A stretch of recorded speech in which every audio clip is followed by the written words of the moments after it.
Every few years, the entire global economic engine simply halts. Everyday commerce freezes, and a collective panic sets in. Headlines announce mass layoffs and closed storefronts. Yet, buried under that panic, a quiet minority is actively expanding. They are buying companies, hiring top talent, and signing new leases. It is often assumed these people possess a crystal ball to time the market perfectly, or they are sitting on endless piles of cash.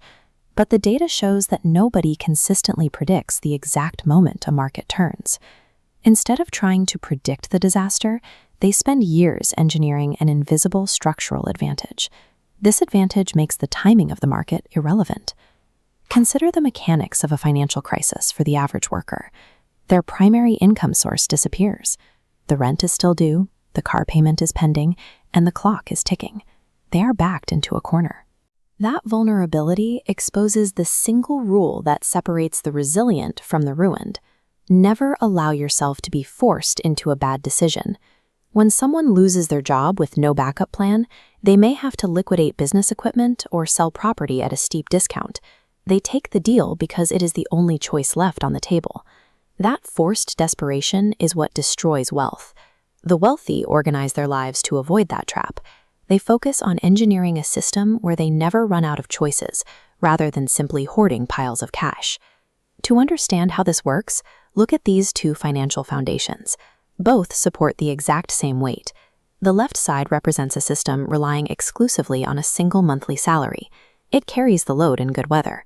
But if that one pillar is removed, the entire structure shatters. The right side represents optionality. This foundation is distributed across multiple supports: cross-industry skills, a professional network, credit, and partnerships. Even if one or two of these supports vanish, the structure remains stable. That stability changes how a person reacts to an economic shock. Instead of operating out of survival instinct, they can absorb the blow, evaluate their surroundings, and pivot toward a logical solution. By measuring security in the number of options available, flexibility during a crisis is built directly into the system. Physical stability changes how a person evaluates their next move. When the threat of immediate ruin is removed, a person's decision-making horizon stretches out. While a panicked individual asks how to survive the next week, a prepared individual is mapping out the next decade.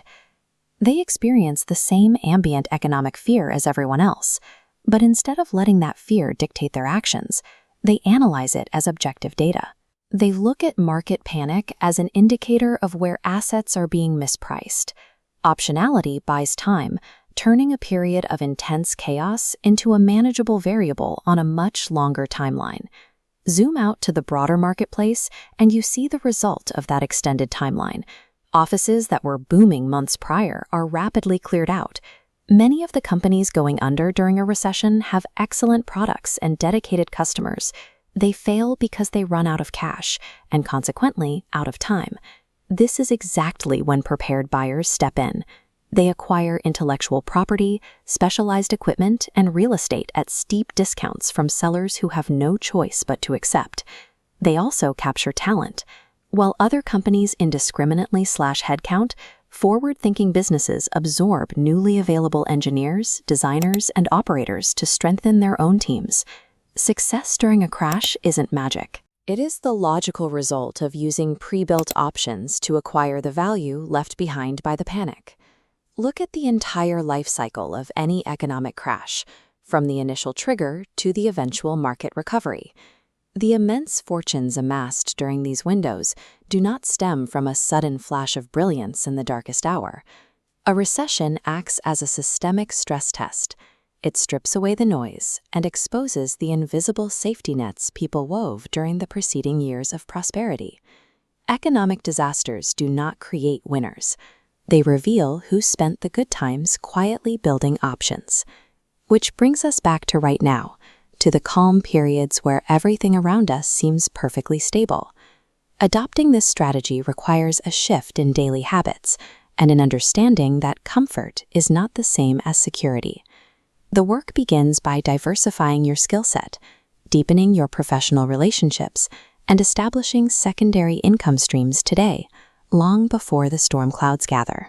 Real wealth is the absolute freedom to never be forced into a bad decision, no matter what the economy does.